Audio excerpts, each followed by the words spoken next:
स्वागत है आप सभी का रिश्तों की आवाज़ चैनल पर। आज की हमारी कहानी है प्यार के रंग अंतिम भाग। अभी तक आपने जाना विकास की बड़ी बहनें घर आई हुई हैं।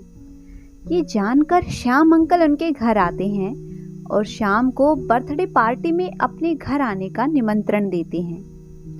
रोहन के बर्थडे के लिए विकास गिफ्ट लेने मार्केट गया होता है। तभी उसे ऐसा लगता है जैसे सुधा किसी लड़के के साथ बाइक पर बैठकर गई है। फिर वो अनुमान लगाता है कि हो सकता है कोई रिश्तेदार हो जो पार्टी में शामिल होने आया हो। अब आगे। शाम 7 बजे विकास अपनी दोनों बहनों के साथ रोहन की बर्थडे पार्टी में शामिल होने आया तो वहां देखा बस घर के ही लोग मौजूद थे। ये देखकर विकास की बहनों को थोड़ा अजीब लगा तो उन्होंने पूछा, अंकल हम लोग थोड़ा जल्दी तो नहीं आ गए? अरे नहीं बिटिया, वो बात नहीं है। दरअसल तुम्हारी आंटी ने कहा कि तुम लोग आई हुई हो तो इसी बहाने बुला लिया जाए। वैसे तो तुम लोग कभी हमारे घर आते ही नहीं। हम लोग तो बस घर में ही केक कटवाकर जन्मदिन मनाते हैं। तुम लोगों के आने से थोड़ी रौनक भी हो गई। अच्छा, अब तुम लोग बैठो, मैं तुम्हारी आंटी और सुधा को बता देता हूँ। थोड़ी देर बाद रोहन ने केक काटा और सबको खिलाया। फिर सब बैठकर बातें करने लगे और सुधा सबके लिए चाय नाश्ता लेकर आई। सब लोग बातें करते हुए नाश्ता कर रहे थे। विकास की बहनों को भी सुधा अच्छी लगी। सुधा सबकी बातें बस सुन रही थी और बस मुस्कुरा भर रही थी। विकास को थोड़ा अजीब लग रहा था। वो सुधा की खनकती हुई आवाज सुनना चाहता था, पर सीधे सीधे कुछ बोल भी नहीं सकता था। सुधा किसी काम से अपने कमरे में चली गई और उसी समय विकास का फोन बजने लगा। विकास बात करने के लिए दरवाजे पर आ गया। उधर से आवाज आई, आज तो बड़े हैंडसम लग रहे हो। दूसरी ओर से तारीफ की गई थी। अच्छा, पर तुम्हारी खूबसूरती ने मुझे ये एहसास नहीं होने दिया। अच्छा जी, पर तुमने मुझे कब देखा? देखो सुधा, अब बहुत हुआ, कितना झूठ बोलोगी? मैं तुम्हारे घर में हूं और तुम? क्या? वेट, मेरे घर में? वो भी इतनी रात में? अच्छा, तो ये भी मैं बताऊं कि तुम्हारे भाई रोहन का जन्मदिन है? लेकिन मेरा तो कोई भाई है ही नहीं। देखो, मेरा दिमाग काम नहीं कर रहा है। मैं बस तुम्हारी वजह से रोहन के जन्मदिन पर आया था सुधा। विकास जी, पहले तो मैं सुधा नहीं सौम्या हूं और इस वक्त अपने घर की बालकनी में हूं। विश्वास नहीं तो सिर ऊपर करके देख सकते हैं। विकास ने अपनी नजरें उठाई तो सामने की बालकनी में एक लड़की नजर आई। अंधेरे में उसका चेहरा ठीक से दिखाई नहीं दिया, पर विकास ने अच्छी तरह समझ लिया कि सुधा वो नहीं जिससे उसे प्यार हुआ है। तभी पीछे से सुधा ने विकास को आवाज दी, सुनिए, आपको अंदर बुला रहे हैं। सुधा की आवाज सुनकर विकास को पूरा यकीन हो गया कि अब मैं यहां नहीं रुक सकता। वो तुरंत अंदर आया और अपनी दीदी को घर चलने के लिए बोलने लगा। अंकल आंटी खाना खाने के लिए जिद करने लगे, पर उसने बड़ी ही शालीनता से मना कर दिया कि नाश्ते से ही पेट भर गया है। आखिर विकास की बात मानकर उसकी दोनों बहनों को भी उठना पड़ा। घर जाकर दोनों ने उसे आड़े हाथों लिया। पहले तो खुद ही कह रहा था कि सुधा से मिलाना चाहते हो, तो फिर इतनी जल्दी क्यों मचा दी वहां से आने के लिए? दरअसल दीदी, सुधा वो लड़की नहीं है जिससे मुझे प्यार हुआ है। विकास ने थोड़ा शर्मा कर कहा। है? क्या कहा तूने? वही जो आपने सुना। अच्छा, तो अब ये भी बता दे कि वो कौन है जिससे जनाब को प्यार हुआ है। सौम्या। फिर विकास ने 3 दिन पहले से शुरू हुई फोन कॉल्स के बारे में बताया तो विकास की दोनों दीदी हंस पड़ी। मतलब तुझे प्यार हो गया पर अभी तक तूने उसे देखा भी नहीं है? नहीं दीदी। ठीक है, अब हम खाना बनाने जाते हैं तो अपनी सौम्या से बात कर ले। विकास झेंपते हुए अपने बालों में उंगलियां फेरने लगा। फिर दीदी किचन में चली गई तो विकास ने अपने कमरे में आकर सौम्या को फोन लगाया। सौम्या ने एक बार रिंग होते ही फोन उठा लिया। अरे वाह, तुम क्या मेरे फोन का इंतजार कर रही थी? और नहीं तो क्या, मैं तो कब से परेशान हो रही थी। अब तुम कुछ मत बोलो, मैं बोलूंगी और तुम सुनो। बस वही तो मैं चाहता हूं, तुम्हारी मीठी आवाज सुनाई देती रहे। कहा ना कुछ मत बोलो, मैं भूल जाती हूँ। देखो, मैं बस इतना बताना चाहती हूँ कि सुधा की मम्मी मेरे घर आई थी और मेरी मम्मी को बता रही थी कि सुधा और तुम्हारी शादी करवाना चाहती हैं। बस एक ही दिक्कत है कि तुम बेरोजगार हो।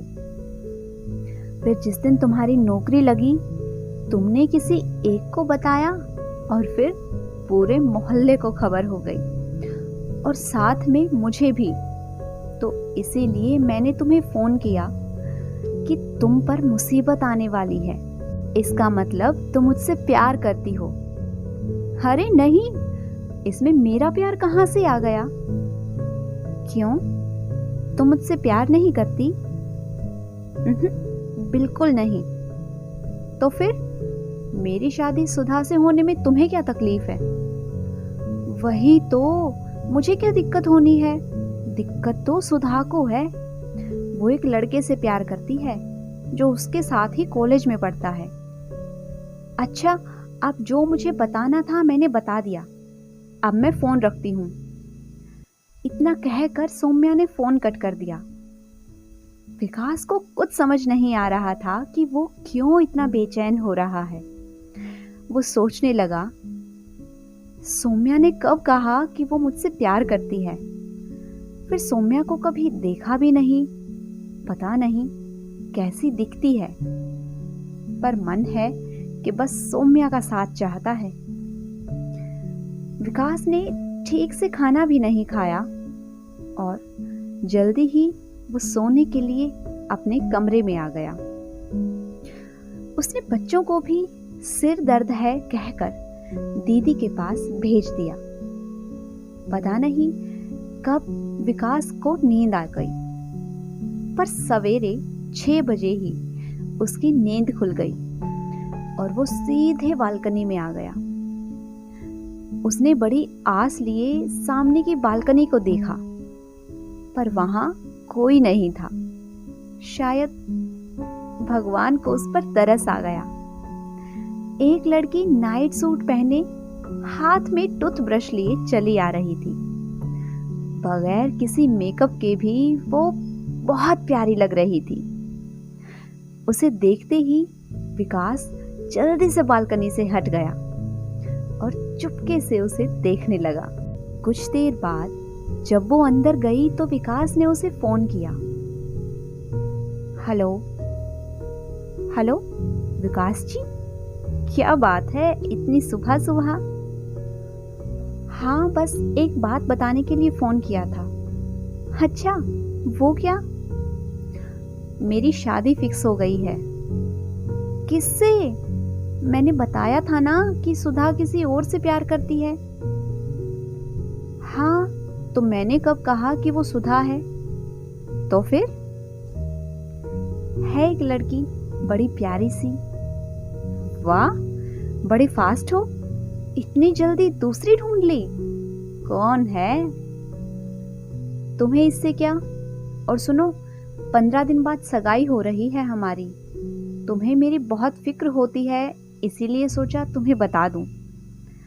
इतना बोलकर विकास ने फोन रख दिया और छुपकर बालकनी की ओर देखने लगा। थोड़ी देर बाद ही सौम्या बालकनी में आई और विकास की बालकनी में देखने लगी। ये देखकर विकास के होठों पर मुस्कान आ गई और वो खुशी खुशी बाथरूम में नहाने चला गया। ऑफिस जाते वक्त भी विकास ने नोटिस किया कि सौम्या उसे जाते हुए देख रही थी, और यह सच ही था।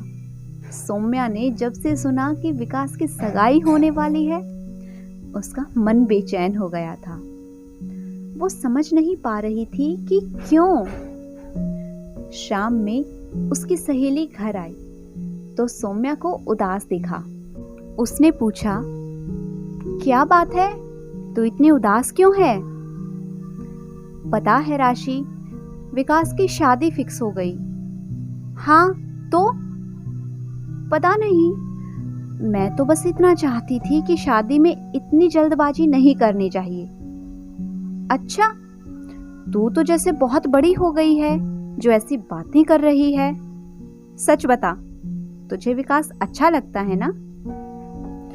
पर उसकी तो 15 दिन बाद सगाई है। तू हाँ तो कर, उसकी सगाई तुझसे ही होगी। और शादी? लो, शादी के लिए भी बन्नो तैयार है और कहती है प्यार नहीं करती। पता है मैं यहाँ क्यों आई हूँ? हाँ, शॉपिंग मॉल जाने के लिए, और क्या। जी नहीं, मुझे आंटी जी ने बुलाया है तुझसे बात करने कि तू शादी करने के लिए तैयार हो जाए। शादी? वो भी मेरी? पर किसके साथ? यार तू ना बड़ी लकी है। आज विकास की बड़ी बहन खुद से तेरे और विकास की शादी की बात करने आई थी। लेकिन मैंने तो विकास को बोल दिया था कि मैं उससे प्यार नहीं करती। सौम्या अगले ही पल उदास हो गई थी।